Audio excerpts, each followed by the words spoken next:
మరొక పాట పాడుతున్నాం. ఇక సమయంలో అందరం కలిసి కృపామయుడా నీలో నివసించిన అనే పాట పాడుతూ మనం ప్రభుత్వం స్తుతిస్తాం.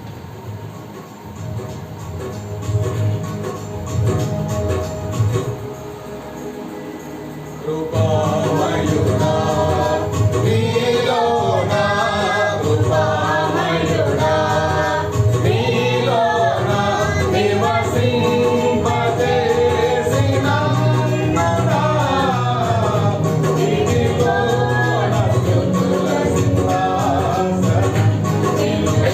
Sing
ఈ యొక్క సమయంలో నీ ఉంటే నాకు చాలు యేసయ్యా, నీ వెంటే ఉంటాను యేసయ్యా అనే పాట పాడుతూ మన ప్రభుని స్తుతిద్దాం. దయచేసి అందరం చప్పట్లు కొడుతూ, దయచేసి ఎవరు అటు ఇటు తిరగకుండా దయచేసి ఒక ఆరాధనలో క్రమంగా కూర్చోవలసిందిగా మీతో మనం చేసి ఉంచుతాం.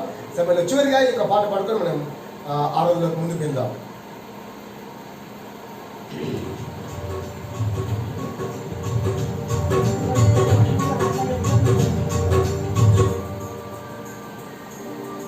ఉంటే నాకు చాలు యేసయ్యా,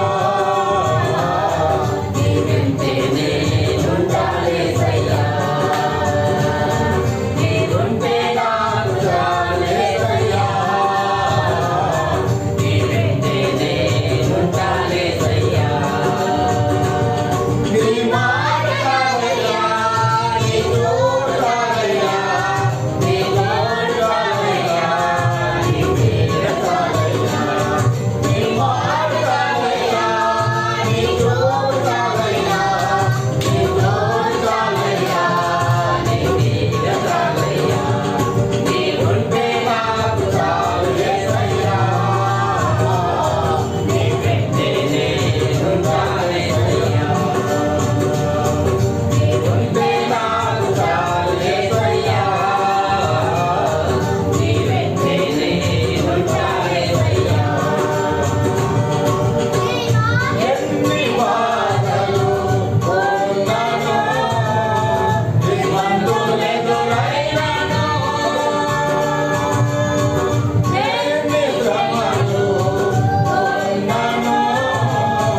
నేను యెహోవాను గురించి చెప్పుచున్నాను. వేటగాడి ఊరిలో నుండి ఆయన నిన్ను నువ్వు నాశనకరమైన తెగులు రాకుండా నిన్ను రక్షించును. ఆయన తన రెక్కలతో నిన్ను కప్పును. ఆయన రెక్కల క్రింద నీకు ఆశ్రయం కలుగును. ఆయన సత్యము కేడమును డాలునై ఉన్నది. రాజవేలకలు భయంకరను 10,000 బాణంకైనను చీకటిలో సంచరించే తెగులు కైనను మధ్యాహ్నమందు పాచే రోగం కైనను నీవు భయపడుకుందువు. నీ ప్రక్కను 1000 మంది పడ్డను, నీ కుట్టుపక్కన 10,000 మంది కూలినను. అపాయం నీ యొద్దకు రాదు. నీ కళ్ళారా చుట్టుగా భక్తిహీనులకు ప్రతిఫలం కలుగును. యెహోవా నీవే నా ఆశ్రయమని నీవు మహోన్నతుడైన దేవుని నీకు నివాస స్థలముగా చేసుకొని ఉన్నావు. నీ పాదములకు రాయి తగలకుండా వారు తమ చేతుల మీద ఎత్తి పట్టుకొందురు. నీవు సింహం నన్ను ఆపం నన్ను త్రొక్కెదావు, కొద్మ సింహం నన్ను భుజంగము నన్ను అన్న త్రొక్కెదావు. అతను నన్ను ప్రేమించుతున్నాడు కనుక నేను అతన్ని తప్పించేదాను. అతను నా నామం నెరిగిన వాడు కనుక నేను అతన్ని గర్పరిచేదాను. అతను నాకు మొరపెడగా నేను అతనికి ఉత్తరం ఇచ్చేదాను. శ్రమలో నేను అతనికి తోడై ఉండేదాను. అతన్ని విడిపించి అతన్ని గొప్ప చేసేదాను. దీర్ఘాయు చేత అతన్ని తృప్తిపరిచేదాను. నా రక్షణ అతనికి చూపించేది. దేవుడి ఆనందించినాగా. ఇప్పుడు మనం పాట పాడుకుందాం. కరుణ లేని కరుణ కలిగిన యేసయ్యా, కరుణ లేని కరుణ కలిగిన యేసయ్యా. COVID-19 శాపము కోసం Psalms 91 వాగ్దానం ఇచ్చి, COVID-19 శాపము కోసం Psalms 91 వాగ్దానం ఇచ్చే. స్టే హోమ్, స్టే సేఫ్, వాక్యము చదివి ప్రార్థించు. స్టే హోమ్, స్టే సేఫ్, వాక్యము చదివి ప్రార్థించు. జై జై యేసు రక్తమే రక్షించని యేసు మనలని. జై జై యేసు రక్తమే రక్షించని యేసు మనలని. జై జై యేసు రక్తమే, జై జై యేసు నామమే. జై జై యేసు రక్తమే, జై జై యేసు నామమే. జై జై యేసు నామమే, జై జై యేసు నామమే. దేవుని పరిశుద్ధ నామానికి మహిమ కలుగును గాక. ఈ యొక్క ఉదయకాల సమయంలో పునరుత్థాన దినమున ప్రభు సన్నిధిలో చేరి ఆయన స్తుతించి ఆయన ఆరాధిస్తాం. ఈ యొక్క సమయంలో ఈ కార్యక్రమాన్ని ఆరంభించుకుందాం. దయచేసి కళ్ళు మూసుకొని ఈ యొక్క సమయంలో ప్రార్థన చేసుకున్న తర్వాత మనం దీని యొక్క వాక్యాన్ని కళ్ళు మూసుకుందాం, ప్రార్థన చేసుకుందాం. మమ్మల్ని మిక్కిలిగా ప్రేమిస్తున్న నా ప్రియ పట్లకు తండ్రి పరిశుద్ధుడా, నీకు వందనాలు స్తుతులు స్తోత్రం చెల్లిస్తున్నాను. ఈ యొక్క పునరుత్థాన దినమున మీ పాద సన్నిధిలో చేరి మిమ్మల్ని స్తుతించి మిమ్మల్ని ఆరాధించి మిమ్మల్ని గణపరిచి ఈ యొక్క వాక్యమును వినడానికి మేమందరం సిద్ధపడి సిద్ధ మనసుతో మేము ఇక్కడ చేరించుండగా పరిశుద్ధాత్మ దేవ మీరు నాతో మాతో వింటున్న ఈ ప్రజలతో పైన మీ యొక్క వాక్యం చేత మీరు మాట్లాడమని ప్రార్థన చేస్తున్న పైన ఈ యొక్క సమయం పైన ప్రత్యేకంగా ఈ యొక్క సమయం పైన మీ సన్నిధిని మీ యొక్క ఆత్మను మా మధ్యలో ఉంచి మీరే మహిమ ఘనత ప్రభావాలు పొందుకోమని ప్రార్థన చేసుకుంటూ కృతజ్ఞత స్తుతులను స్తోత్రాలు చెల్లిస్తూ నజరేయుడైన యేసుక్రీస్తు నామమున స్తుతిస్తూ ఆరాధిస్తూ ప్రార్థన చేస్తున్నాం తండ్రి, ఆమేన్. సమయంలో దేవుని యొక్క వాక్యాన్ని విందాం. సమయంలో దయచేసి ఎవరు ఎక్కడ ఉన్నా మీరు ఇంట్లో కూర్చున్నా దయచేసి వాక్యంపై మీరు మనసు పెట్టవలసిందిగా మనం చేస్తున్నాం. ఇక సమయంలో ఈ దినమున ఒక ప్రాముఖ్యమైన అంశం మీ ముందు తెలియపరచాలని ఆశపడుతున్నాం. ఇక సమయంలో ప్రస్తుత దినాలలో ఎంతో భయంకరమైన ఒక వైరస్ ద్వారా ప్రపంచమంతా అల్లకొల్లం అయిపోతూ ఉంటున్న ఈ దినాలలో బైబిల్లో మనకు ఏం బోధిస్తుంది అనేది కొన్ని విషయాలు మనము నేర్చుకుందాం. ఈ సమయంలో నా యొక్క అంశం ఏమనగా తెగులు మరియు ఉగ్రత. తెగులు మరియు ఉగ్రత, ఈ దాని మీద మేము ఈరోజు మీ ముందు యొక్క వాక్యము తెలియపరచాలని ఆశపడుతున్నాం. ఈ యొక్క సమయంలో ఇక ప్రస్తుత దినాల్లో తెగులకు మనం భయపడుతున్నాం, కానీ ఉగ్రతకు మాత్రం మనము భయపడడం లేదు. నీవు నేను ఈ లోకంలో జీవిస్తున్న నీవు నేను తెగులకు మాత్రము చాలా భయంకరంగా భయపడుతున్నాం, కానీ ఉగ్రతకు మాత్రము భయపడడం లేదు. సమయంలో ఈ తెగులు ఈ భూమి మీదకి వస్తుంటున్నాయి. ఈ తెగులు ద్వారా ఎంతోమంది మరణం చెందుతుంటున్నారు. ఈ తెగుల ద్వారా బైబిల్లో కూడా చాలా తెగులు వచ్చినాయి. ఆ తెగుల ద్వారా ఎంతోమంది చనిపోయారు. ఆ తెగుల ద్వారా తర్వాత మళ్ళా స్వస్థత పొందుకున్నారు. తర్వాత మంచిగా ఎంతోమంది మనకు బైబిల్లో కూడా కనబడుతుంటున్నారు. ఈ యొక్క సమయంలో ఈ తెగులు అనగా ఈ భూమి మీద జీవిస్తున్న నీకు నాకు దేవుడు ఒక గుణపాఠం నేర్పించడానికి ఈ తెగులు పెడుతూ ఉంటున్నాడు. సో ఈ తెగులు ఈ భూమి మీద ఎన్నో రకాలుగా వస్తుంటున్నాయి. ఒకవేళ గడిచిన సంవత్సరంలో మనం చూస్తే చికెన్ గున్యా, ఎయిడ్స్ ఇలాంటివి ఎన్నెన్నో తదితర తెగులు ఈ భూమికి రావడం జరిగినది. దాని ద్వారా ఎంతోమంది మరణించినారు. దాని ద్వారా ఎంతోమంది అల్లకొల్లంగా అయినట్లుగా మనం చూస్తున్నాం. ఈ యొక్క సమయంలో ఈ తెగులు ఈ భూమి మీదకి వస్తున్నాయి. దానికి మరలా మందులు కూడా వస్తుంటున్నాయి. ఈ విధంగా ఈ తెగులు రావడం అది అందరికీ మనకు మనం చూస్తున్నాం.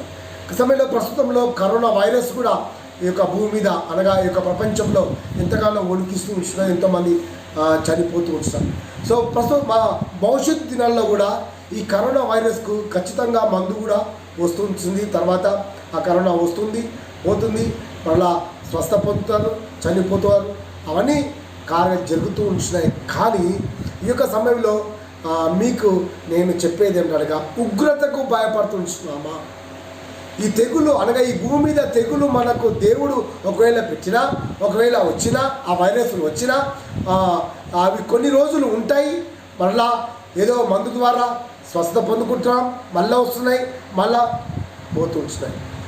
కానీ ఈ సమయంలో ఉగ్రత మాత్రము అది చాలా భయంకరమైన ఉగ్రత. దీని యొక్క సమయంలో వీటి గురించి ఈరోజు నేను మీ ముందు తెలియపరచాలని ఆశిస్తున్నాను. ఈ యొక్క సమయంలో ఈ కరోనా చైనా దేశంలో ఒక చిన్న మైక్రోస్కోప్ ద్వారా మనం చూస్తే దాని ఒకవేళ చూస్తే ఒక పెద్ద కిరీటంలాగా మనకు కనబడుతూ ఉంటుంది. ఒక కిరీటంలాగా కనబడుతూ ఉంటుంది. దీని లాటిన్ భాషలో ఇక్కడ ఏమంటే క్రౌన్ అని అంటారు. అనగా ఒక కిరీటం లాగా ఈ యొక్క కరోనా అనేది అనగా ఈ తెగులు ఆ విధంగా కనబడుతూ ఉంటున్నది. ఒక సమయంలో అనగా ఈ తెగులకు మనం ఎంతగా భయపడుతూ, ఈ తెగులకు ఎంత జాగ్రత్త తీసుకుంటూ, ఈ తెగులకు మనం ఎంతో ఆ ప్రభుత్వం వారు ఇస్తున్న యొక్క జాగ్రత్తలను పాటిస్తూ ముందుకు నడుస్తూ ఉంటున్నాం. కానీ దేవుడిచ్చిన ఈ ఉగ్రత అనగా దేవుని నుండి వచ్చిన ఈ ఉగ్రతకు మనం భయపడుతున్నామా? ఈ లోకానుసరమైన తెగులకేమో భయపడుతున్నాం. కానీ ఈ యొక్క సమయంలో దేవుడిచ్చిన ఈ యొక్క ఉగ్రతకు మనం భయపడుతున్నామా? ఈ యొక్క సమయంలో కొన్ని విషయాలు మీకు ముందు తెలియపరచాలని ఆశిస్తున్నాను. ఈ సమయంలో ఎహెచ్కేఎల్ గ్రంథం దేవుని యొక్క వాక్యం నుంచి మనం చదువుకుందాం. ఎహెచ్కేఎల్ గ్రంథము 14వ అధ్యాయము 4వ వచనం నుంచి కొన్ని వచనాలు నేను చదువుతున్నాను. కావున నీవు వారికి సంగతి తెలియజేసి ఇలాగూ చెప్పుము, ప్రభు అయిన యెహోవా సెలవిచ్చినదేమనగా, తమ విస్తారమైన విగ్రహములను బట్టి తమ మనసున్న విగ్రహములను నిలుపుకొని తమకు దోషములు కలగజేసిన తమ ఎదుట అభ్యంతరమును పెట్టుకొని ప్రవక్త యుద్ధకు వచ్చు ఇశ్రాయేల్ అందరూ తమ విగ్రహముల మూలంగా నాకు అన్యులైరి కనుక నేను వారి హృదయమును లోపర్చినట్లు యెహోవాకు నేనే వారికి ప్రత్యుత్తరం ఇచ్చాను. అనగా ఇలాంటి తెగులు దేవుడు మనకు పెడుతున్నాడు. అనగా వీటి నుంచి దేవునికి దగ్గర కావడానికి మాత్రమే ఈ తెగులు ఉంచున్నాయి. దేవునికి మన దగ్గర అనగా దేవునికి మనం దూరంగా జీవిస్తున్నాము. దేవునికి మనము దగ్గర కావడం లేదు. మనం చేస్తున్న యొక్క పాపాలను బట్టి, లేకపోతే చేస్తున్న ఆ యొక్క అపరాధములను బట్టి మనము దేవునికి దూరం అవుతున్నాము. సో దానిని బట్టి ఈ యొక్క సమయంలో మనం దగ్గరికి రావాలని చెప్పి దేవుడు స్పష్టంగా ఇక్కడ రాయబడి ఉంచున్నది. ఇక్కడ ఏమన్నంటే, నేను వారి హృదయములను లోపర్చున్నట్లు యెహోవా నాకు నేనే వారికి ప్రత్యుత్తరం ఇచ్చుచున్నానని ఇక్కడ వాక్యం చేస్తుంది. ప్రియమైన వాళ్ళారా, ఈ యొక్క సమయంలో ఈ లోకంలో తెగులు వస్తున్నాయి, పోతున్నాయి. కానీ దేవుని ఉగ్రత మాత్రము మనం భయపడుతున్నామా? ఈ యొక్క సమయంలో ఒక మాట చదువు, దయచేసి చదవండి. ప్రకటన గ్రంథం 22వ అధ్యాయం, ప్రకటన గ్రంథం 22వ అధ్యాయము 18వ వచనంలో ఒక మాట అక్కడ రాయబడి. ప్రకటన గ్రంథం 22వ అధ్యాయము 18వ వచనం.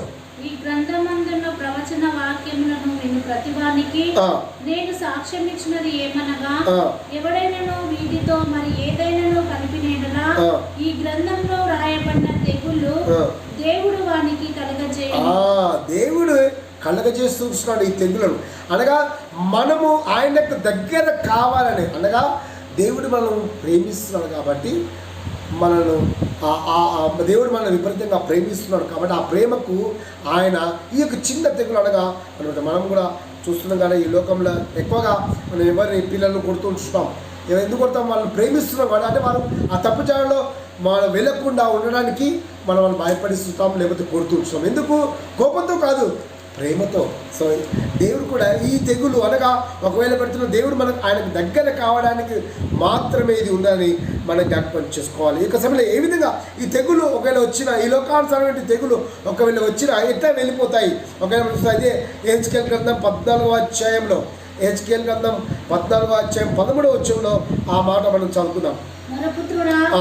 ఏ దేశమైతే విశ్వాసఘాతకమై నా దృష్టికి పాపము చేసినదో దానికి నేను విరోధినై ప్రాణాధారము ఆహారము లేకుండా చేసి కరువు పంపించి మనుషులను పశువులను నిర్మూలము చేయుదును. నోవహును దానియేలును యోబును ఈ ముగ్గురు అట్టి దేశములో నుండినను వారు తమ నీతి చేత తమ్మును మాత్రమే రక్షించుకొందురు. ఇదే ప్రభువైన యెహోవా వాక్కు. ఇక్కడ ఈ యొక్క ముగ్గురు వ్యక్తులు మనకు కనబడుతున్న వాళ్ళు అనగా నోవాహు మరియు దానియేలు, యోబు.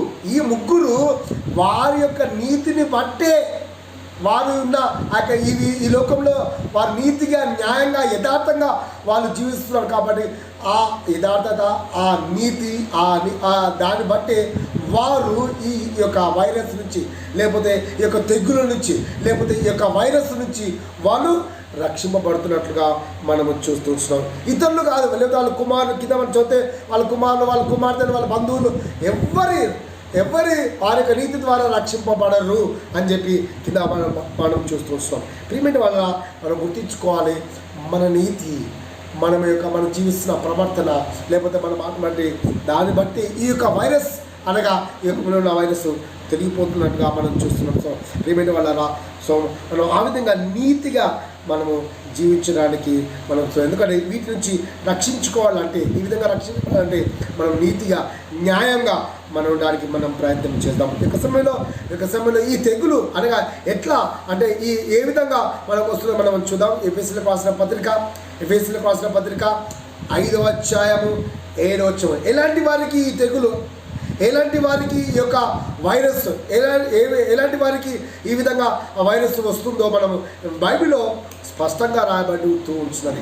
ఎఫెసీయులకు రాసిన పత్రిక 5వ అధ్యాయము 7వ వచనం. వ్యర్థమైన మాటల వలన ఎవడునూ మిమ్మును మోసపరచనీయకుడి. ఇట్టి క్రియల వలన దేవుని ఉగ్రత అవిధేయులైన వారి మీదికి వచ్చును గనుక అవిధేయులైన వారి మీదికి వచ్చును గనుక మీరు అట్టి వారితో పాలువారై ఉండకుడి. అవిధేయత. సో దేవుని యొక్క వాక్యం ఎఫెసీయులకు రాసిన పత్రిక 6వ అధ్యాయం వచ్చిన పిల్లలారా, ప్రభు నందు మీ తల్లిదండ్రులకు విధేయులైనది. మనం ఏం చేస్తున్నామంటే అవిధేయత వలన మనము ఈ యొక్క వాటిని మనము కొని తెచ్చుకుంటున్నట్టుగా మనం చూస్తున్నాం. ప్రస్తుత దినాల్లో మనకు సీఎం మరియు పిఎం, మన ప్రధానమంత్రి మరియు ముఖ్యమంత్రి వాళ్ళు స్పష్టంగా తెలియపరుస్తున్నారు, అయ్యా ఈ వైరస్ చాలా భయంకరమైనది, ఇదిగో ఈ కరోనా వైరస్ చాలా భయంకరమైనది, ఇదిగో మీరు ఈ జాగ్రత్తలు పాటించండి, మాస్కులు పెట్టుకోండి, చేతులు శుభ్రంగా కట్టుకోండి, ఆ యొక్క సమయంలో దూరం పాటించండి, డిస్టెన్స్ మెయింటైన్ చేయండి అని చెప్పి వాళ్ళు టీవీల ద్వారా, వాట్సాప్ల ద్వారా, ఇంకా ఏదో విధాలుగా ఈ యొక్క వైరస్ గురించి, ఈ యొక్క తెగుల గురించి వాటి నుంచి బయటపడడానికి మనం రక్షించడానికి ఎన్నో విషయాలు తెలియపరుస్తూ ఉంటున్నారు. అయినా మనం ఏం చేస్తున్నామంటే నిలబడట్లేదు.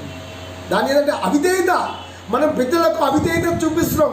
ఇది ఎవరికి వస్తుందా అంటే అవిధేయత ఎవరైతే చూపిస్తారో, ఎవరైతే అవిధేయులుగా ఉంటారో వారికి మాత్రమే ఈ వైరస్, వారికి మాత్రమే ఈ కరోనా, వారికి మాత్రమే ఈ తెగులు వస్తుందని చెప్పి వాక్యంలో స్పష్టంగా రాయబడుతున్నారు. ఏమిటి వల్ల మరి ఎంత చెప్పినా మనం రోడ్ల మీద తిరుగుతున్నాం, మరి ఎంత చెప్పినా ధరించడం లేదు, మరి ఎంత చెప్పినా డిస్టెన్స్ మెయింటెనెన్స్ చేయడం లేదు. ఎవరైతే చేస్తలేరో, ఎవరైతే పెట్టుకోలేరో, ఎవరైతే పెట్టలేరో వారికి మాత్రమే ఈ వైరస్, వారికి మాత్రమే ఈ యొక్క తెగులు వస్తున్నట్లుగా ఆలోచిస్తుంది. అంటే ఎవరికి? అవిధేయులైన వారికి మాత్రమే వస్తుంది. ప్రేమటి వల్ల నేను యొక్క వాక్యం స్పష్టంగా చెబుతుంది. మనం రక్షించుకుందాం. ఇప్పుడు నీవు నేను విధేయతగా ఉంచున్నామా? ఇలా ప్రభు నందు మీ తల్లిదండ్రులకు విధేయులై ఉండి విధేయత కలిగిన జీవితము నీకు నాకు కావాలని చెప్పి దీని యొక్క వాక్యం సరిస్తుంది. మన పెద్దలకు విధేయత మనం కలిగి ఉండాలని చెప్పి దీని యొక్క వాక్యం సరిస్తుంది. ఈ యొక్క సమయంలో మరి యొక్క మాట మనం చదువుకుందాం. ఈ యొక్క సమయంలో ఒకవేళ ఈ యొక్క వైరస్ ఒకవేళ మనకు ఉండొచ్చు. ఇంతవరకు మనం చూస్తే మన దేశ నాయకులు వాళ్ళు ఎంతో ప్రయాసపడతారు, ఎన్నో డబ్బులు వచ్చి ఎన్నో లక్షలు పెట్టి లేకపోతే ఎన్నో పెట్టి ఈ వైరస్ పోవాలని చెప్పి ఎన్నో ప్రయత్నాలు, బంగారమును, డబ్బును ఈ విధంగా పెట్టి హెచ్సి పెడుతూ ఉంటున్నారు. ఒకవేళ ఎట్లా ఏ విధంగా లేకపోతే ఒకవేళ అనుకోవచ్చు, ఒకవేళ ఈ యొక్క ఉగ్రత కూడా ఒకవేళ ప్రభుత్వం వాళ్ళు ఒకవేళ ఇస్తున్నట్టు ఈ తెగుల కొరకు ఏ విధంగా డబ్బును వెచ్చిస్తున్నారో, ఏ విధంగా వారి యొక్క వాళ్ళు తగ్గిస్తున్నారో ఆ విధంగా ఒకవేళ పోతుందా? ఒకవేళ మనం చూస్తే ఎహెచ్కేల్ గ్రంథంలో, అదే ఎహెచ్కేల్ గ్రంథం 7వ అధ్యాయం 19వ వచనంలో స్పష్టంగా రాయబడింది. ఎహెచ్కేల్ గ్రంథం 7వ అధ్యాయము 19వ వచనంలో, 7వ అధ్యాయం 19వ వచనంలో అక్కడ రాయబడించినది. వీధులలో పారవేయుదురు, తమ బంగారమును నిషిద్ధమని ఎంచుదురు. యెహోవా ఉగ్రత దినమందు వారి వెండియే గాని బంగారమే గాని వారిని తప్పించజాలదు. వారి వెండియే గాని బంగారమే గాని వారిని తప్పించజాలదు. అది వారి దోషక్రియను విడవకుండా అంతరమాయను. కనుక దాని వలన వారు తమ ఆకలి తీర్చుకొన జాలకపోవుదురు. ఇక్కడ స్పష్టంగా తమ బంగారమును నిషిద్ధమని ఎంచుదురు. యెహోవా ఉగ్రత దినమందు వారి వెండియే కానీ బంగారమే కానీ వారి తప్పించజాలదని. దేవుని యొక్క ఉగ్రత ఒకవేళ ఈ విధంగా మనం ఒకవేళ డబ్బులు పెట్టి లేకపోతే బంగారం పెట్టి ఈ విధంగా మనం తప్పించుకోవడాన్ని ఒకవేళ ప్లాన్ వేసినా వాక్యం ఏంటంటే ఆ ఉగ్రత పోదు అని చెప్తుంది. ఒకవేళ ఈ తెగుళ్ళు పెట్టి మనం డబ్బు పెట్టి బంగారం పెట్టి ఒకవేళ ఈ తెగులు రాకుండా మనము ఒకవేళ ఈ మందుల కొరకు ఏమేమో వెచ్చించి మనము తగ్గించుకోవచ్చు. కానీ ఈ ఉగ్రత మాత్రము నీ వెండి పెట్టిన, బంగారం పెట్టిన, డబ్బులు పెట్టిన ఈ ఉగ్రత పోదు. అది పోదని చెప్పి స్పష్టం. నీ వెండి, నీ బంగారం, నీ డబ్బులు అవి ఏవి ఈ యొక్క ఉగ్రతకు పనిచేయదని చెప్పి దేవుని యొక్క వాక్యం సెలవుస్తుంది. ప్రియమైన వాళ్ళరా, ఈ యొక్క సమయంలో ఈ యొక్క ఉగ్రతను మనం తప్పించుకోవడానికి ప్రయత్నించాలి. ఈ భయంకరమైన ఈ తెగుళ్లకు అనగా ఈ యొక్క ఉన్న దానికి తప్పించుకోవడానికి మనం ఎన్నో ప్రయత్నాలు చేస్తున్నాం. ఎన్నో మాస్క్ ధరిస్తూ లేకపోతే ఆ యొక్క మన చేతులు శుభ్రంగా పెట్టుకుంటూ మనం అంతా శుభ్రంగా ఉంటూ ప్రతి గంటకు వేడి నీళ్ళు త్రాగుతూ ఈ విధంగా డిస్టెన్స్ మెయింటైన్ చేస్తూ మనం యొక్క తెగులు రాకుండా ఏ విధంగా కాపాడుకుంటున్నామో అదేవిధంగా ఈ యొక్క ఉగ్రత రాకుండా కూడా దేవుని యొక్క మాటకు, దేవునికి విధేయత చూపించవలసిన ఈ యొక్క మాట మనము చూస్తూ ఉంటున్నాం. ప్రియమైన వల్ల ఈ యొక్క ఉగ్రత దేనికి మనకు సూచిస్తుందంటే మత్తయి సువార్త 23వ అధ్యాయం 33వ వచనం. మత్తయి సువార్త 23వ అధ్యాయం 33వ వచనం. 23వ అధ్యాయం 33వ వచనం. సర్పములారా, సర్ప సంతానమా, నరక శిక్షను మీరేలాగు తప్పించుకొందురు. అందుచేత ఇదిగో నేను మీ యొద్దకు ప్రవక్తలను, జ్ఞానులను. చాలు, ఇక్కడ నరక శిక్షను మీరు ఎలాగూ తప్పించుకొందురు. ఈ యొక్క ఉగ్రత ఎందుకంటే నరకానికి సాదృశ్యంగా ఉన్నది. ఈ ఉగ్రత నరకానికి సాదృశ్యంగా. ఈ యొక్క నరకాన్ని ఏ విధంగా మీరు తప్పించుకొందురు అని స్పష్టంగా ఇంతకుముందు మత్తయి సువార్త 3వ అధ్యాయం 7వ వచనంలో బాప్తిసం ఇచ్చి యోహాను యేసు ప్రభు ఈ భూమి మీదికి రాకముందుకే ఆ పరిసయ్యులకు తర్వాత యూదులకు అక్కడ నిలబడి దేవుని యొక్క వాక్యం చెప్పిస్తున్నాడు. ఈ ఉగ్రత గురించి, దాని గురించి వాక్యమును బోధిస్తూ అక్కడ వారికి బాప్తిసం ఇస్తున్నట్లు మనం చూస్తున్నాం. మత్తయి సువార్త 3వ అధ్యాయము 7వ వచనంలో ఆ మాట రాయబడింది. 3వ అధ్యాయం 7వ వచనం. అతడు పరిసయ్యులలోను సద్దూకయ్యులలోను అనేకులు బాప్తిసము పొందవచ్చును చూచి, సర్ప సంతానమా, రాబో ఉగ్రతను రాబో ఉగ్రతను తప్పించుకొనుటకు మీకు బుద్ధి చెప్పిన వారు ఎవరు అని. మీకు బుద్ధి చెప్పిన వారు ఎవరు? ఏమిటి వాళ్ళరా? ఈ ఉగ్రత మనం తప్పించుకోవాలంటే మనకు బుద్ధి కలిగి ఉండాలి. మనకు బుద్ధి కావాలి. బుద్ధి జ్ఞాన సంపదలు అన్నీ ఆయన యుద్ధనే దొరుకుతున్న క్రీస్తు యొక్క అని కొలిసి 2:3 వచనంలో రాయబడ్డది. బుద్ధి జ్ఞాన సంపదములు ఆయన యుద్ధ గుప్తమై ఉన్నవి. ఈ బుద్ధి జ్ఞానము దేవుని ఇస్తాడండి. ప్రభు అయిన యేసుక్రీస్తు యొక్క బుద్ధిని ఇస్తాడు. సర్ప సంతానమా అని ఆడ చెప్తున్నారు. ఇక్కడ మనకు చెప్తున్నారు ఎక్కడి నుంచి వచ్చింది ఈ బుద్ధి మీకు అని. సో ఎక్కడి నుంచి వస్తుందంటే దేవుని యొక్క వాక్యం ద్వారా, మనం చర్చికి వెళ్ళడం ద్వారా, బైబిల్ వాక్యం చదవడం ద్వారా, సేవకుల మాటలు వినడం ద్వారా మనకు బుద్ధి జ్ఞానము కలుగుతుందని చెప్పి దేవుని యొక్క వాక్యం తెలుసు. సామెత గ్రంథము 4వ అధ్యాయము 5వ వచనంలో మనకు ఒక మాట ఉంది. సామెత గ్రంథము 4వ అధ్యాయము 5వ వచనంలో అక్కడ ఒక మాట మనకు కనబడుతుంది. 4వ అధ్యాయము 5వ వచనంలో అక్కడ ఉంది, జ్ఞానము సంపాదించుకొనుము, బుద్ధి సంపాదించుకొనుము, జ్ఞానమును సంపాదించుకొనుము, బుద్ధిని సంపాదించుకొనుము. 7వ వచనం, జ్ఞానము సంపాదించుకొనుటయే జ్ఞానమునకు ముఖ్యాంశము. నీ సంపాదన అంతయు ఇచ్చి బుద్ధిని సంపాదించుకొని, నీ సంపాదన అంతా ఇచ్చి మనము బుద్ధిని సంపాదించుకొని ప్రస్తుత దినాల్లో ఉన్న ఈ యొక్క వైరస్ను ఈ యొక్క పోగొట్టుకోవాలని, లేకపోతే దీని నుంచి మనం బయటపడాలని చెప్పి, మనం ప్రాణాల నుంచి బయటపడాలని చెప్పి లక్ష డబ్బులు పోస్తున్నాం. ప్రాణం విలువైంది కాబట్టి, ఈ శరీరము చాలా విలువైందని చెప్పి మనం ఏం చేస్తున్నాం అంటే ఈ యొక్క కరోనా నుంచి తప్పించుకోవడానికి లక్షలు డబ్బులు వెచ్చిస్తూ మనం పోతాం. కానీ ఇక్కడ దీని యొక్క వాక్యం ఏం తెలుస్తుందంటే, ఇక్కడ ఏం చేస్తుందంటే నీ సంపాదన అంతయు ఇచ్చి బుద్ధిని సంపాదించము అని దేవుని యొక్క వాక్యం తెలుస్తుంది.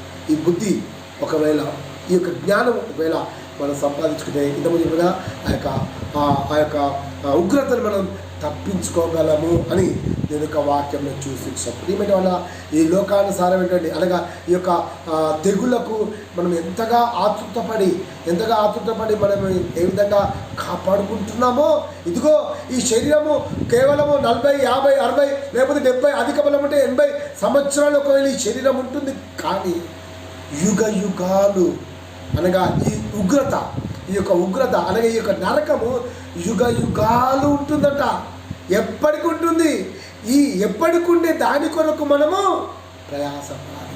ఎప్పటికీ ఉండే ఈ యొక్క ఉగ్రతను మనము తప్పించుకోవాలి. ఎప్పటికీ ఉండే ఈ యొక్క ఉగ్రతను మనము తప్పించుకోవాలంటే మనము బుద్ధిని జ్ఞానం సంపాదించుకోవాలి. ఆ బుద్ధి జ్ఞానం ఎక్కడ దొరుకుతుందంటే దేవుని దగ్గర దొరుకుతుంది. బుద్ధి కొలసీలో రాసిన పత్రిక 3వ వచనంలో మనం చెప్పాం కదా, బుద్ధియు జ్ఞానం సర్వ సంపదలు అన్నీ యెహోవా యొద్ద గుప్తమై ఉండొచ్చు అని చెప్పి దేవుని యొక్క వాక్యం చేస్తాం. అసలు బుద్ధి అంటే ఏంటి? ఒకవేళ మనం అనుకుంటే బుద్ధి అంటే ఏంటి, బైబిల్ ఏం బోధిస్తుంది బుద్ధి అంటే అని ఒకవేళ మనం చదువుతున్నాం. మత్తయి సువార్త 25వ అధ్యాయం. అసలు బుద్ధి అంటే ఏమిటి అనేది మనం చూస్తున్నాం. మత్తయి సువార్త 25వ అధ్యాయం 1-2 వచనంలో అక్కడ బుద్ధి గురించి స్పష్టంగా అక్కడ రాయబడింది. 25వ అధ్యాయం 1-2 వచనాలు. పరలోక రాజ్యము తమ దివిటీలు పట్టుకొని పెండ్లి కుమారుని ఎదుర్కొనుటకు బయలుదేరిన 10 మంది కన్యకలను పోలి ఉన్నది. వీరిలో 5 బుద్ధి లేని వారు, 5 బుద్ధి గలవారు అంటే ఉన్నారు. బుద్ధి ఉంది ఈ భూమి మీద. బుద్ధి అనేది ఏంటంటే 5 బుద్ధి లేని వారు, 5 బుద్ధి గలవారు. బుద్ధి లేని వారు తమ దివిటీలను పట్టుకొని తమతో కూడా నూనెను తీసుకొని పోలేదు. బుద్ధి గలవారు తమ దివిటీలతో కూడా సిద్ధలో నూనెను తీసుకుపోయింది. ప్రియమైన వాళ్ళరా, ఈ యొక్క బుద్ధి లేని వారు, బుద్ధి గలవారు ఇక్కడ ఏమి తీసుకుపోతారంటే నూనెని తీసుకొని పోతుంటారు. నూనె తీసుకొని పోతుంటారు. ఏం నూనె? ఇక్కడ మనం ఒకవేళ చూస్తే దీని యొక్క వాక్యంలో స్పష్టంగా ఒక భక్తుడు, మంచి యోగు అనే భక్తుడు ఆ యొక్క నూనెను మనం చూద్దాం. యోగు పత్రిక 29వ అధ్యాయము 6వ వచనం. యోబు పత్రిక 29వ అధ్యాయం 6వ వచనం చదివి ముగిస్తున్నాం.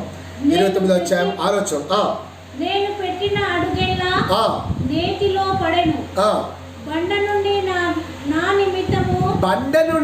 నా నిమిత్తము నూనె ప్రవాహముగా పారెను. బండలో నుంచి ఏమొస్తుందమ్మా? నూనె వస్తుంది. బండలో నుంచి మామూలుగా నీళ్లు వస్తాయి, బండల నుంచి ఇంకేమేమో వస్తాయి. కానీ ఇక్కడ స్పష్టంగా రాయబడినది. యోబు భక్తుడు ఇక్కడ నీతిగా ఎంతమంది మనం చదివాం కదా. యోబు, తర్వాత దానియేలు, తర్వాత నోవాహు నీతిగా మంతులుగా ఉన్నారు. వారు ఆ నీతి చేత తమ యొక్క ఉన్న ఆ వైరస్ లేకపోతే వాళ్ళకున్న ఆ యొక్క ఆ వైరస్ కానీ లేకపోతే ఆ నీతి చేత వాళ్ళు ఆ యొక్క బుద్ధి చేత వాళ్ళు ఆ యొక్క సమయంలో ఉగ్రతను తొలగించుకున్నట్టుగా మనం చూస్తున్నాం. ఇక్కడ ఈ యొక్క బుద్ధి గల వాళ్ళు ఏమి సంపాదించుకుంటారు అంటే నూనెను సంపాదించుకుంటారు. ఆ నూనె ఏదైనా బండల నుంచి వరదలాక ప్రవహిస్తుంది అని మరొకసారి ఆ మాట. నేను పెట్టిన అడుగెల్లా నేతిలో పడెను. బండ నుండి నా నిమిత్తము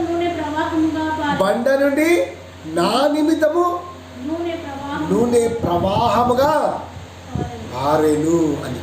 ఇక్కడ ఆ యొక్క మామూలుగా మనము నూనె ఎక్కడి నుంచి వస్తుంది అంటే పల్లి నుంచి వస్తుంది, లేకపోతే ఇంకా మనం ఒకవేళ చూస్తే నువ్వుల నుంచి వస్తుంది, లేకపోతే ఆముదం నుంచి వస్తాయి. ఈ విధంగా చెప్పుకుంటే ఈ లోకంలో నూనెలో ఈ యొక్క వాటి నుంచి ఒక గింజ నుంచి ఒక విత్తం నుంచి నూనె వస్తుంది. కానీ ఇక్కడ ఏంటంటే బండలో నుంచి నూనె ప్రవాహముగా పారుతుంది అని చెప్తుంది. ఏమిటి వల్ల ఆ బండ ఎవరైనా యేసుక్రీస్తే అని స్పష్టంగా రాయబడింది. కొరింథీయులకు రాసిన పత్రిక 10వ అధ్యాయం 4వ వచనం చివరి వచనంలో ఏమంటారంటే ఆ బండ యేసుక్రీస్తు, ఆ బండ క్రీస్తే అని దేవుని యొక్క వాక్యం చేస్తుంది. ప్రియమైన వల్ల నీవు నేను ఆ క్రీస్తును కలిగి ఉండాలి. నీవు నేను ఆ క్రీస్తును పొందుకొని ఉండాలి. నీవు నేను ఆ యొక్క క్రీస్తును మనము ధరించుకోవాలని చెప్పి దేవుని యొక్క వాక్యం సరిస్తుంది. ప్రియమైన వాళ్ళరా, ఒక సమయంలో ఈ లోకానుసారమైనటువంటి ఈ యొక్క తెగుళ్లకు నీవు నేను ఎంత జాగ్రత్త తీసుకుంటున్నామే. ఈ లోకానుసారమైనటువంటి తెగుళ్లకు ఎన్నో డబ్బులు వెచ్చిస్తున్నామే. కానీ ఆధ్యాత్మిక అనగా ఈ యొక్క తెగులు శరీరానికి సంబంధించింది, ఈ యొక్క ఉగ్రత ఆధ్యాత్మికమైన దానికి సంబంధించింది. ఈ శరీరానికి సంబంధించిన దానికేమో ఎన్నో డబ్బులు, ఎంతో సమయం, ఎంతో వెచ్చిస్తున్నామే. కానీ ఈ యొక్క ఆధ్యాత్మికమైన ఈ యొక్క ఉగ్రతకు ఎందుకు సమయం ఇవ్వడం లేదు? ఎందుకు మనం డబ్బులు వెచ్చించడం లేదు? ఎందుకు మనము ఈ యొక్క సమయంలో పాడుతున్నాం? మనం పరీక్షించుకున్నాం. ఈ యొక్క సమయంలో మీతో నేను తెలియపరిచిన ఒక చివరి మాట చెప్తున్నాను. నేను ఈ యొక్క లోకంలో ఉన్న తెగులకు భయపడుతున్నాను, కానీ ఉగ్రతకు మాత్రము భయపడలేదు. నేను ఉగ్రతకు మాత్రం భయపడడం లేదు.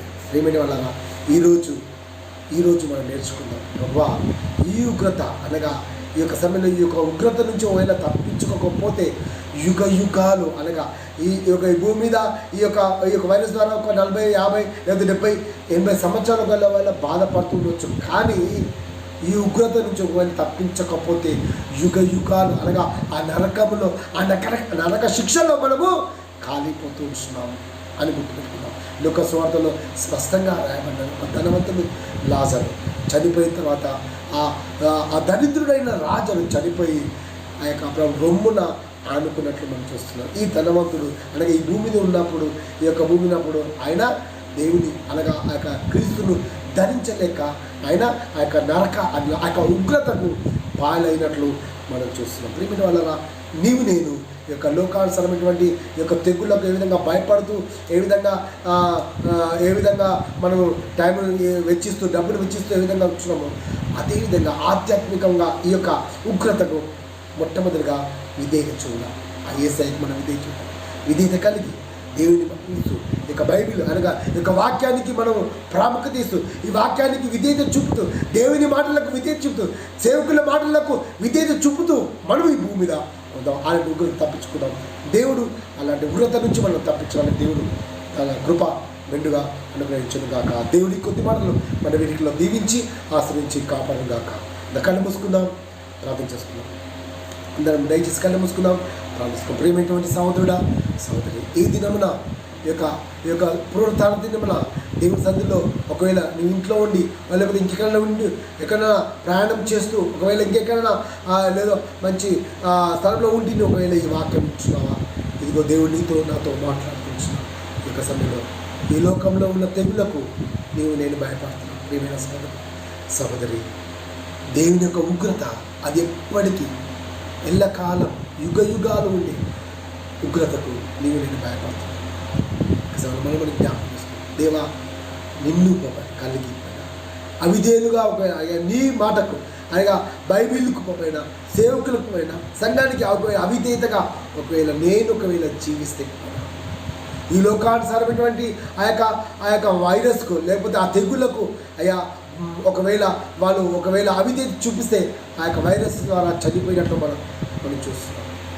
ఒకవేళ ఈ యొక్క ఉగ్రత ద్వారా నువ్వు దేవుని మాట వినకుండా, వాక్యానికి విధేయత చూపించకుండా, దేవుని సేవకులకు విధేయత చూపించకుండా, తల్లిదండ్రులకు విధేయత చూపించకుండా అవిధేయుడిగా ఒకవేళ ఉంటే, ఇదిగో యేసు ప్రభు ఈరోజు నీతో నాతో మాట్లాడుతున్న మాటలు మనం కళ్ళు మూసుకుందాం. ప్రార్థిస్తున్నాం. దేవా, అలాంటి విధేయత కలిగి జీవించుకుంటాం. మాకు తెచ్చుకున్న మాటలు మనం ప్రార్థిస్తున్నాం. మమ్మల్ని మిక్కిలిగా ప్రేమిస్తున్న నా ప్రియ పరలోక తండ్రి, నీకు వందనాలు, స్తుతులు, స్తోత్రం చేస్తున్నాం.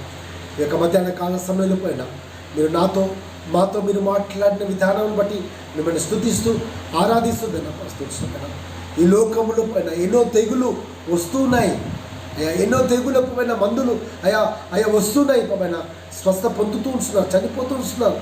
కానీ పైన ఇదిగో పైన ఈ యొక్క సమయంలో పైన మీ నుంచి వచ్చిన ఈ యొక్క ఉగ్రత పైన అయ్యా, దానికి మేము లోబడకపోతున్నాం. దీనికి ఏది లేకపోయినా మేమేమి ఎంత చేసినప్పుడైనా అది పోదునైనా ఇదిగోనైనా కేవలం మీ యొక్క బుద్ధి జ్ఞానమును సంపాదించుకొని అనగా ఆ యొక్క నూనెని సంపాదించుకొని లేకపోతే ఆ యొక్క బండను అనగా ఆ బండ క్రీస్తే ఆ బండను ఆ యొక్క క్రీస్తును పోలి మేము నడుచుకునే భాగ్యం పైన అయ్యా మీకు విధేయత కలిగి జీవించడానికి పైన అయ్యా మీ యొక్క వాక్యములకు విధేయత చూపించుకున్న భాగ్యముల పైన సేవకులకు పైన పెద్దవారికి తల్లిదండ్రులకు పైన విధేయత చూపుతూ పైన ఆ యొక్క ఉగ్రతలకు పైన తప్పించుకోవడానికి పైన మాకు సహాయం చేయమని ప్రార్థన చేస్తూ మితమైన వాక్యములు నామా హృదయంలో మనం ఫలిపచ్చేయమని ప్రార్థన చేస్తూ వచ్చిన పైన ప్రస్తుత దినాలపైన కరోనా వైరస్ పైన మా యొక్క చర్చెస్ పైన ఎన్నో అయ్యా మూతపడిపోయిన పైన అయ్యా ఒక్కసారి మీరు కనికరించండి అయినా అయ్యా కేవలం పైన ఈ యొక్క లైవ్ల ద్వారా పైన ఈ యొక్క టీవీల ద్వారా పైన మరి యొక్క వాక్యం చూస్తున్నాం దాన్ని చూడడం లేదు పైన అయ్యా ఎంతోమంది పైన ఆ యొక్క విశ్వాసంలో పడిపోతున్నారు పైన అయితే మీరు కనికరించకపోయినా ఒకసారి మీరు దర్శించకపోయినా ఈ వైరస్ త్వరగా తొలగిపోయిపోయినా త్వరలోకపోయినా మీ సన్నిధిలో చేరిపోయినా దేవుని సన్నిధిలో చేరిపోయినా చర్చిలో చేరి మేమందరం కలిసి స్తుతించి ఆరాధించి గణపరిచి వాక్యం అందరికీ దయచేయమని ప్రార్థన చేస్తున్నా. అయ్యా ప్రస్తుత దినాలపైన యొక్క వైరస్ ద్వారా ఎంతోమంది చనిపోతున్న అయ్యా పైన ఎంతోమంది నష్టమైపోయినా అయ్యా మీరు సహాయం చేయకపోయినా అతి త్వరలో అయ్యప్పైనా దీన్ని అయ్యప్పని మీరు తొలగించిపోయినా మీరు కృప చూపించబడి ప్రార్థించమైనా దీని కొరకు ప్రయాసపడుతున్న ప్రతి బిడ్డల పైన మీరు జ్ఞాపకం చేసుకొని మీరు దీవించమని ఆశీర్వదించమని ప్రార్థన చేస్తున్నా.